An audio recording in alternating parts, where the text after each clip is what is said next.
తర్వాత వారిని దేవుని సన్నిధిలో జతపరచుటకు మనం ముందుకెళ్దామని నేను ప్రేమతో సభను ఆహ్వానిస్తూ ఇంతవరకు మనం విన్నటువంటి మాటలలో the family should be God centred అని మనం విన్నాం. కేవలము వేదిక మీద ఉన్నటువంటి ఈ ఇద్దరి జీవితాల్లోనే కాకుండా ఇక్కడ ఉన్నటువంటి అందరి జీవితాల్లో కూడా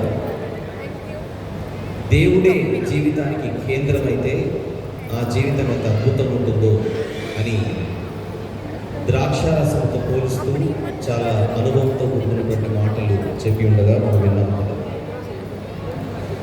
దానిని తూచా తప్పకుండా పాటించగలిగితే జీవితం అద్భుతంగా కట్టబడుతుంది. వాటిని విస్మరించకుండా, వాటిని మరవకుండా ఉన్నటువంటి కొద్ది సమయంలో ఒక 10 నిమిషాలు మాత్రమే నేను ఒక 4 సంగతులు to both the doctors here వారిద్దరికీ నేను వారి ముందుంచి నేను ఈ యొక్క మాటలు ముగించాలని నేను ఇష్టపడుతున్నాను. విన్నటువంటి మాటల్లో, చదవబడినటువంటి లేఖనాలలో వాట్ ఈజ్ మ్యారేజ్ అనేటువంటి క్వశ్చన్ వేస్తే it is not a human invention అని అర్థమైంది. మానవులు పుట్టించింది కాదు, మానవులు కల్పించింది కాదు, మానవులు ప్రవేశపెట్టింది కాదు.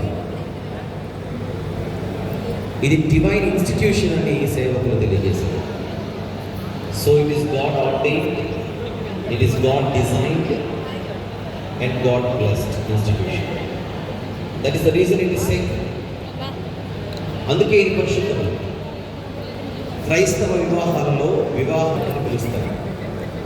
ఎందుకు పరిశుద్ధ వివాహం ఇది అని అడిగితే, పరిశుద్ధుడైన దేవుడు ప్రవేశపెట్టినది అని గుర్తించుకుంటూ, జ్ఞాపకం చేసుకుంటూ దీనిని పరిశుద్ధ వివాహము అని పిలుస్తారు. దైవ సేవకులు వరప్రసాదయ్య గారు ఇంతవరకు మనకు తండ్రి కుమార పరిశుద్ధ అధ్యక్షులు కూడా వారు ప్రస్తావించి మనం ఆలోచింపజేస్తూ వచ్చారు. అందుకే బైబిల్ ఈ యొక్క క్రైస్తవ వివాహాలలో ఖచ్చితంగా పాడేటువంటి పాట పరిశుద్ధ పరిశుద్ధ పరిశుద్ధ ప్రభువా. తండ్రి కుమార పరిశుద్ధ అనే త్రిత్వ దైవాన్ని స్తుతిస్తూ వివాహాన్ని చేస్తారు. ఎందుకంటే ఈ త్రిత్వ దైవమే ఈ వివాహాన్ని ప్రవేశపెట్టడం జరిగింది. అందుకు ఇది పరిశుద్ధమైనది. అందుచేత ఏదో సంతోషంగా ఉండడం మాత్రమే కాదు, వివాహంలో పరిశుద్ధంగా ఉండడం అనేది అవసరమని పరిశుద్ధ గ్రంథమైనటువంటి బైబిల్ గుర్తు చేస్తుంది. ఇకపోతే మరొక ముఖ్యమైనటువంటి ప్రాముఖ్యమైన సంగతి ఇక్కడ మనం జ్ఞాపకం చేసుకోవాల్సిన అవసరం. ఈరోజు వారిద్దరికి వివాహం ఎందుకు అవుతుంది, రేపు పొద్దున వివాహం ఇప్పుడు అయిన తర్వాత మా వివాహానికి కారణం ఏమిటి అని అడిగితే ఫస్ట్ రీజన్ దేవుడే గుర్తుకు రావాలి. ఎవరికి దేవుడు ఆమోదించాడు కనుక పెళ్ళి అవుతోంది, దేవుడు ప్రవేశపెట్టాడు కనుక వివాహం అవుతోంది. ఇది దేవుడు డిజైన్ చేసినటువంటి ఇన్స్టిట్యూషన్లోనికి మేము ప్రవేశిస్తున్నాం కనుక దీన్ని మేము ఆనర్ చేయాలి. Why should we honour this marriage institution? Because many people, not just because many people attended this marriage. చాలా మంది వచ్చారు కనుక దీన్ని ఆనర్ చేయాలని కాదు, మా వివాహం ఘనంగా అయింది కనుక మేము దీనిని ఆనర్ చేయాలని కాదు, కానీ because it is divine institution. That is the first reason, and that is the reason every praise and all the worship should go to God the Father, God the Son, God the Holy Spirit. This is the first point. I would like to mention only 4 things, keeping the time in mind. And number 2, మొట్టమొదటి ఘనత దేవుడికి ఇచ్చిన తర్వాత ఈ వివాహం కావడానికి second reason ఎవరు అని మనం ఆలోచిస్తే, the elders of the both the families. అటు వరుని కుటుంబంలోని పెద్దలు, తల్లిదండ్రులైనా మిగిలినటువంటి పెద్దలైనా, వధువు యొక్క తల్లిదండ్రులు, మిగిలిన కుటుంబ పెద్దలు, వాళ్ళందరూ ఆమోదిస్తేనే పెళ్ళి అవుతుంది. సహజంగా సమాజాన్ని మనం చూస్తే పెళ్ళైన కొన్ని కాలానికి పెద్దలను నిర్లక్ష్యం చేస్తుంటారు. In most of the cases that is not at all blessing to anybody. దేవుని తర్వాత గౌరవము, ఘనత, పొందవలసింది కుటుంబ పెద్దలు. కుటుంబ పెద్దలకు రావాల్సినటువంటి గౌరవం కనుక నూతన వధూవరులు భార్యాభర్తలు కనుక ఇవ్వకపోతే అది ఏమాత్రం ఆశీర్వాదం కాదు. దేవుని తర్వాత కుటుంబానికి మంచి మాటలు, అనుభవంతో కూడినటువంటి మాటలు ఇచ్చేది మనకు 24 గంటలు మనతో ఉండేటువంటి పెద్దలే కదా. ఆ పెద్దలను గౌరవించాలి. ఇటు భర్త సైడ్ ఉన్నటువంటి పెద్దలైనా, భార్య సైడ్ ఉన్నటువంటి పెద్దలైనా వారి ఇరువురు కూడా గౌరవ పాత్రలు. అందుచేత తల్లిదండ్రులను మనం ఎంత గౌరవిస్తామో అత్తమామలు కూడా అంతే గౌరవించగలిగితే ఆ ఆశీర్వాదాలు చాలా గొప్పగా ఉంటాయి. చెప్పాల్సిన అవసరం లేదు. పెద్దలు కూడా వారి మీద ఎంతో బాధ్యత ఉంది. పెద్దలకు ఉన్నంత అనుభవం జనరల్గా పిల్లలకు ఉండదు కనుక వారిని గైడ్ చేయాల్సినటువంటి అవసరం. Scriptures in the Bible that teaches about the responsibility of the elders of the family. So అటు వేదిక మీద ఉన్నటువంటి ఇద్దరు కూడా దయచేసి కుటుంబ పెద్దలను ఎప్పుడు కూడా మీరు గౌరవిస్తూ వారి యొక్క గైడెన్స్లో ముందుకు వెళ్ళగలిగితే జీవితం చాలా అద్భుతంగా ఉంటుందని ఈ సందర్భంగా నేను జ్ఞాపకం చేస్తున్నాను. వారికి ప్రత్యేకంగా చెప్పాల్సిన అవసరం లేదు. ఇక వివాహం కావడానికి 3వ కారణం ఎవరు అని ఇక్కడ మనం చూస్తే దేవుని తర్వాత కుటుంబ పెద్దలు వివాహం గురించి మాట్లాడుతున్నారు. వాళ్ళు ఓకే చేస్తేనే పెళ్ళి అవుతుంది. ఆ తర్వాత కుటుంబ పెద్దలు మాత్రమే వచ్చి పెళ్లి చేయడం లేదు. ఇక్కడ ఉన్నటువంటి అనేక మంది సేవకులు వేదిక మీద ఉన్నారు. అంటే సంఘము ఆమోదించింది ఈ వివాహానికి. సంఘ సేవకులు, సంఘ కాపురులు, సంఘ వ్యవస్థ, సంఘ పెద్దలు, సంఘ నాయకులు ఇంతమంది కలిసి వివాహాన్ని ఆమోదించినటువంటి పరిస్థితి మనం చూస్తున్నాం.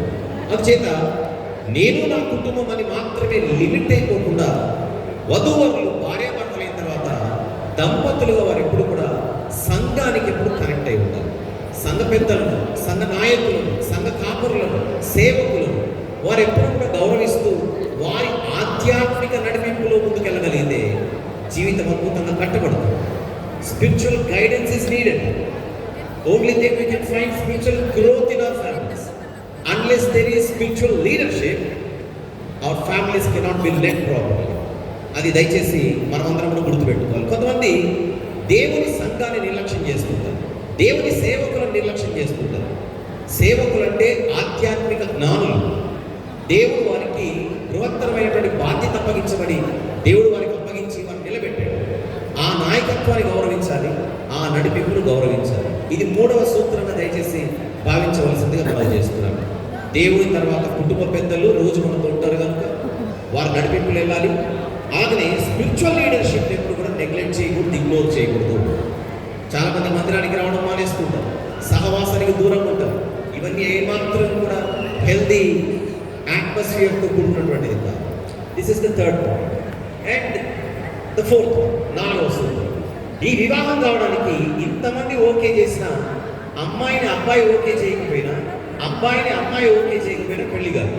అంటే వివాహం అవడానికి మీ ఇద్దరు ఒకరినొకరు ఇష్టపడి ఇంతవరకు వచ్చారనేటువంటి సంగతి మనం మర్చిపోకూడదు.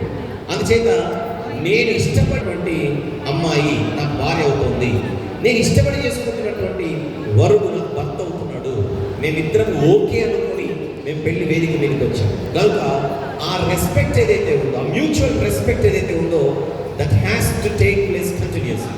అందుకే the roles in the marriage are complementary but not competing. కనుక ఒకరినొకరు ప్రోత్సహించుకుంటూ, ఒకరి పాత్రను ఒకరు గౌరవించుకుంటూ దేవుడు డిజైన్ చేసినటువంటి ఈ యొక్క ఇన్స్టిట్యూషన్లో వాక్యం అనేటువంటి పరిశుద్ధమైనటువంటి దేవుని మాటల చేత కట్టుకోగలిగితే అత్యద్భుతంగా జీవితం ఉంటుంది. ఒక వచనాన్ని మాత్రం మనం చదువుకొని నేను ఈ మాటలు ముగిస్తాను. ఆ 1 గంట అయిపోతుంది కనుక తర్వాత వివాహ కార్యక్రమంలోనికి మనం ప్రవేశించవచ్చు. యూదా పత్రికలో ఉన్నటువంటి మాట నేను గుర్తు చేస్తున్నాను, ఎందుకంటే చాలా విషయాలు సేవకులు గుర్తు చేశారు కనుక. యూదా పత్రికలో బైబిల్లో 1వ అధ్యాయం ఉంటుంది, 21వ వచనం. ప్రియులారా, మీరు విశ్వసించు అతి పరిశుద్ధమైన దాని మీద మిమ్మును మీరు కట్టుకోండి అని చెబుతారు. మామూలుగా అంటారు సామెత తెలుగులో, ఇల్లు కట్టి చూడు, పెళ్లి చేసి చూడండి, 2 చాలా కష్టమైనవి అనేటువంటి ఉద్దేశం ఇక్కడ. ఈ రెండింటి కంటే కష్టమైనది కుటుంబాన్ని కట్టుకోండి. పెళ్లి ఏదో కష్టపడి చేసేస్తారు అయిపోతుంది, ఇల్లు ఏదో కష్టపడి కట్టుకుంటాం ఉండిపోతుంది, కానీ కుటుంబాన్ని జీవితాలను కట్టుకోవాలి అని బైబిల్ చెబుతుంది. ఇది నిరంతర ప్రక్రియ, జీవితాంత ప్రక్రియ. ఆ ఇల్లు కట్టడం అనేది, లేదా కుటుంబం కట్టబడడం అనేది మనము విశ్వసించే అతి పరిశుద్ధమైన దాని మీద కట్టుకోవాలి. ఆ అతి పరిశుద్ధమైనదే దేవుని వాక్యం. దేవుని వాక్యం చేత మన కుటుంబాలు కట్టబడగలిగితే అద్భుతం ఉంటుంది. వరప్రసాద్ అయ్య గారు మంచి మాట చెప్పారు. Marriage is covenant, so it is not a contract. Contract అనేది కన్వీనియన్స్ పైన ఆధారపడి ఉంటుంది, కానీ కావెనెంట్ అనేది కమిట్మెంట్ పైన ఆధారపడి ఉంటుంది. So let it be a covenant between both of these dear children, not a contract. God bless both of you. May God build your family wonderfully. Thank you very much. God bless. Thank you. ఉన్నటువంటి సమయాన్ని నేను ఉంచుకొని సభాధ్యక్షులకు తిరిగి సమయాన్ని ఇస్తున్నాను. చిన్న ప్రార్థన. ప్రేమ గల తండ్రి, జీవం గల నాయన, పరిశుద్ధుడైనటువంటి గొప్ప దేవుడు, వేదిక మీద మీ సన్నిధిలో ఈరోజు జతపరచబడుటకు సిద్ధంగా ఉన్నటువంటి వరుడుని వధువుని ఇద్దరిని మీ హస్తాలకు అప్పచెప్పుచు వారి నూతన అధ్యాయాన్ని దీవించమని కట్టమని విత్తబడినటువంటి 2 వర్తమానాలలోని మాటలన్నీ కూడా వారి హృదయాల్లో నూరంతలుగా రాయబడిన రీతిగా చదువుకుందాం. మొదటిది, దేవుడు మీరు ఫలించి అభివృద్ధి నుండి విస్తరించి భూమిని నింపుడని, దాన్ని లోపరుచుకునడని ఆశీర్వదించడం వలన కుటుంబముగా ఏర్పరచబడి పిల్లలు కలిగి వారిని దేవుని మహిమార్థమును మన ప్రభువైన యేసుక్రీస్తునందుని ప్రేమ జ్ఞానములందును పెంచబడినట్లు వివాహము ఏర్పరచబడినది. వివాహమును గురించిన తలంపు నరజాతిలో సహజమైన తలంపుగా కనబడుతున్నది. ఇది బైబిల్లోని వాక్యమునకు అనుగుణంగా ఉన్నది. పాపము వలన వివాహమునకు ఇంతవరకు భంగము కలిగినది. గౌరవ బుద్ధి తొలగలేదు. ఇట్టి గౌరవ బుద్ధి కలిగినట్టును బట్టి ఇది ఏర్పడి ఉన్నది. మూడవది, ఒకరికన్నా ఇద్దరుంట మేలు బలమైనది. దేహాత్మల విషయముల యందు ఏకమై ఒకరినొకరు తోడై ఒకే ఆరాధన, ఒకే విశ్వాసము, ఒకే నిరీక్షణ కలిగి సంతోషంగా జీవించుటకై దేవుడు తన కృప చొప్పున నియమించడం బట్టి ఇది ఏర్పరచబడినది. నాలుగవది, ఆరాధన అనంతరము పుస్తకంలో తమ పేర్లను రాయబడడం బట్టి భూమి మీద ఉన్న భక్తుల కుటుంబంలో వీరి కుటుంబమును కూడా ఒకటిగా నియమించటకు ఇది ఏర్పడి ఉన్నది. దేవుడి మాటలను దీవించుగాక.